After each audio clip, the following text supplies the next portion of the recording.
What is up, everyone? Today I'm going to be talking about how to deal with haters and negative comments, especially if you're someone who's trying to grow your social media.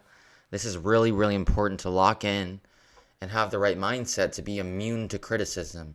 You must have thick skin if you're trying to put yourself out there. For me, I have two other brands or channels that I'm trying to grow. One is a tennis channel.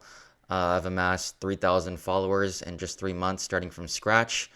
The other one is my rap YouTube channel.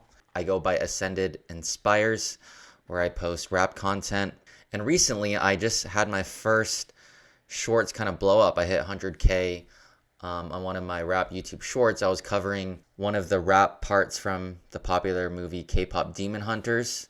My title was like, Rate My Accuracy. I got a lot of positive comments, mostly positive. People were like, great job, this is amazing, 99% accuracy. And then, of course, I got a few comments that were like 0%, like, dude, you suck. And honestly, it didn't really affect me that much. And I just wanted to share some tips that I feel like has helped me because just a few months ago, when I was just starting out, putting myself out there, I was really, really afraid of facing these negative comments. Like, I would feel fear in my stomach that would prevent me from even opening up my social media apps. Like, I didn't even want to check because I was so afraid of receiving negative comments. Even if I did receive a lot of positive ones, just seeing one negative one, someone being like, dude, who do you think you are? You suck. Like, that would have just thrown me for a loop and put me in a bad mood for the rest of the day. But now I've become more and more immune. And I think part of it is just exposing yourself and putting yourself out there more. When you're doing that, over time, you'll be forced to develop thicker skin. But especially in the beginning, it's really hard. So here's some mental tips to deal with it, all right? First thing you got to realize is that people online, especially, are way more toxic than they'll ever be face to face. They would never say it. But online, people will give you their unfiltered reactions, and there's no penalty for them for saying mean things. So they're going to get away with it. I had someone tell me to shut up because I was trying to promote my rap content. And figure out what kind of criticism is being sent at you. Is it constructive criticism? Are people genuinely trying to help? I thought you did this well, but I think it'd be better if you tried this instead. Or are they just hating and trolling and being like, trash, you should quit? Are they trying to rage bait you? So you have to identify the vibe of the comment. Because honestly, there's a few different options. One is you can just choose to tune out and not look at any of the feedback that you get, which is perfectly valid, especially in the beginning. And some movie stars or famous people, they do that. They don't even read the reviews. And I think that's fine. But I think it's even better to be able to withstand criticism because there might be some good nuggets of information in there. Like, people could give you some helpful advice. But if you just shun all criticism, then you might be missing out on that.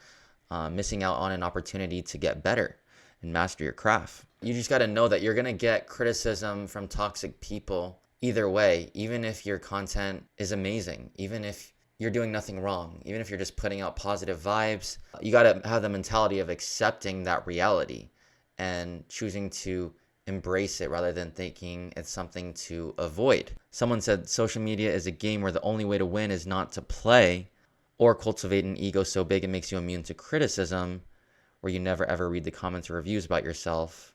That's what Conan O'Brien does. He's a famous interviewer. And someone else said, if you're going to put yourself out there on social media, you need a backbone.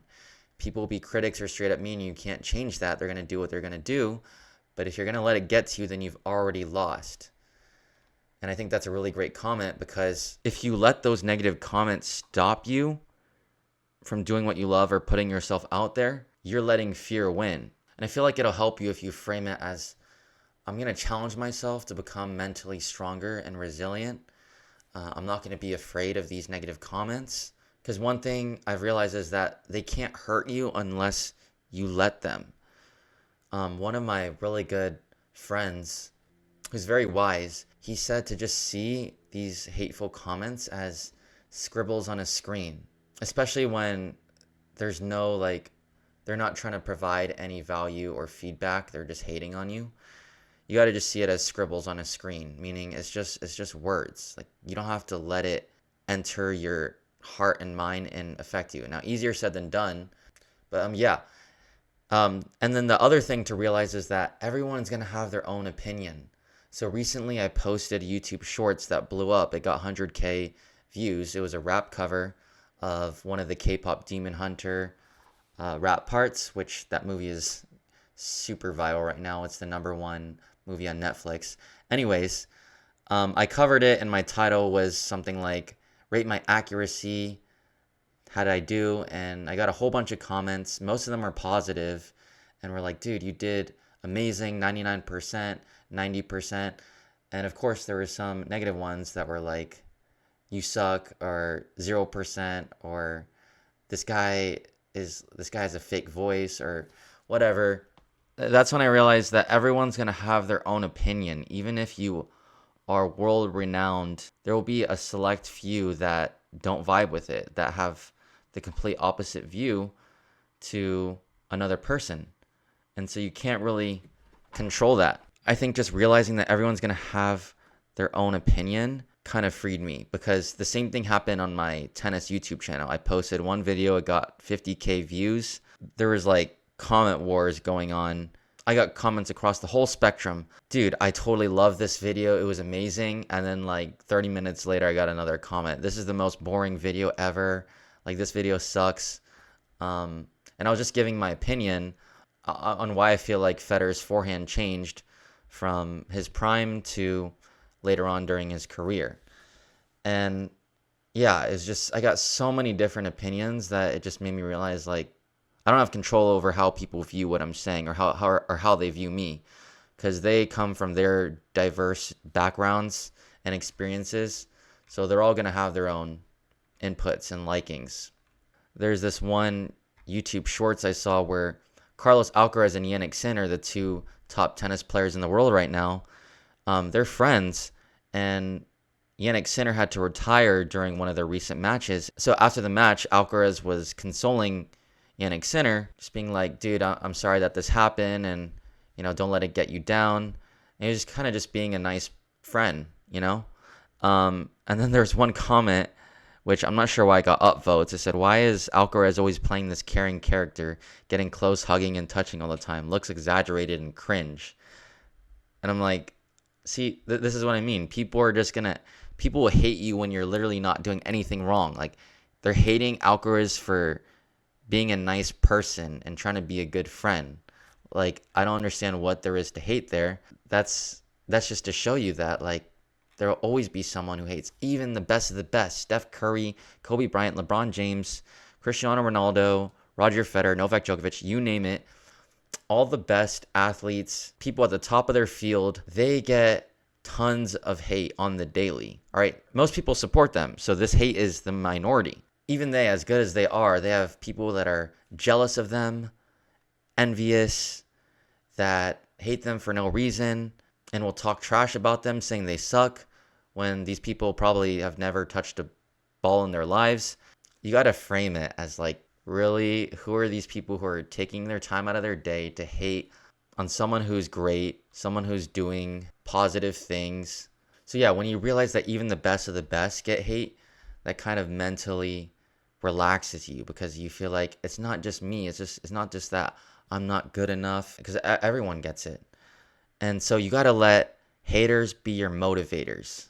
That's the next best tip. So many athletes and successful people have said that they've used the hate and the doubters as fuel.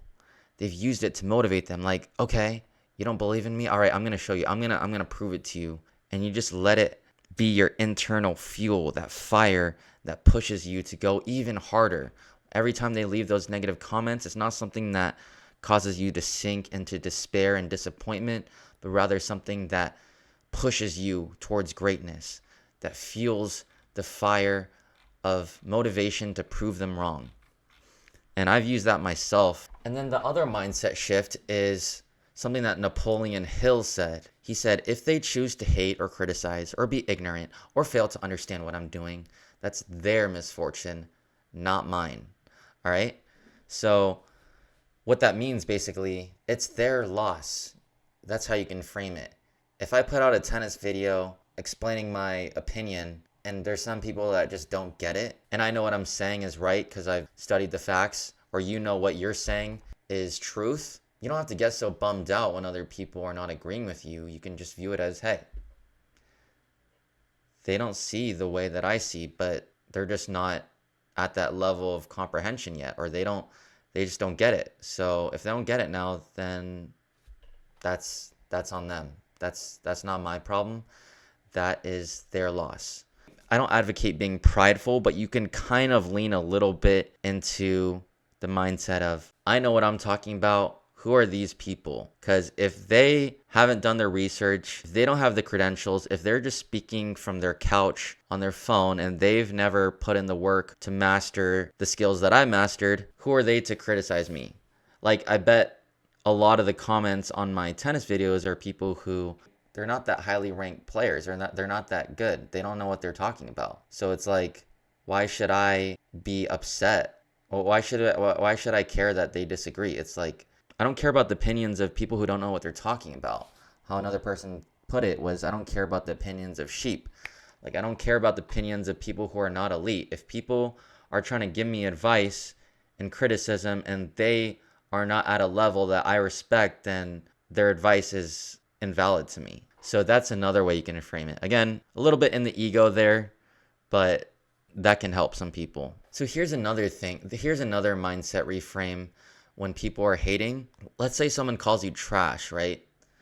You got to realize that people are comparing you to the very best of the best that they've ever seen on the internet. And they've probably seen a lot of great content from their doom scrolling, right? Here's an amazing comment, and it relates to music, okay? So most of the end product that we listen to nowadays has been heavily produced and tweaked.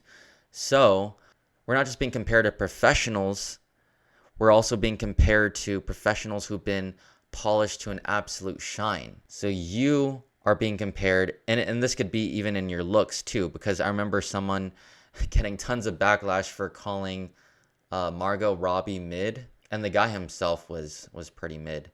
So, but he called Margot Robbie mid, someone who's famous, someone who's successful, and has gotten lots of roles because she has good looks. But he was calling her mid probably a little bit out of jealousy and insecurity, but also because he's probably just been exposed to so many beautiful faces nowadays that only the best of the best possible face is what he considers beautiful now. So his standards have just skyrocketed so much that now it's like what's good or great doesn't cut it anymore. It's just average. And that's what's happened across all fields. It's called inflation. So this inflation has happened for bodybuilding too. If you think about the standards that people have when they see someone with a nice body, like unless that body is like top 0.001% tier nowadays, people just see like a really nice toned body as like average because they're just exposed to so many top tier bodies online. So it's like, it's hard to stand out and you're being compared to the best of the best. All right. If you're getting hate for something, you might actually be good at what you're doing. You might even be great, but you're just not as good as the best of the best, right? So that's why people are calling you trash. Lastly, you got to realize that oftentimes the average Joes and below average chumps that choose to hate on people who are great, people that are beautiful, people that are successful, because they feel themselves unworthy and they feel like they have to put others down in order to feel better. That's just how it is. Some people are just immature. There's always going to be haters, all right? Anyone who's famous is going to have haters. Anyone. I don't care how good you are. Oh my gosh. I love this comment. This is like one of my favorite comments. This person commented on a tennis video, Kuru is finished. Kuru is the name of one of the players. And then the reply to that comment, which got way more upvotes, said, and you've never started. Like, boom. That's just a mic drop right there.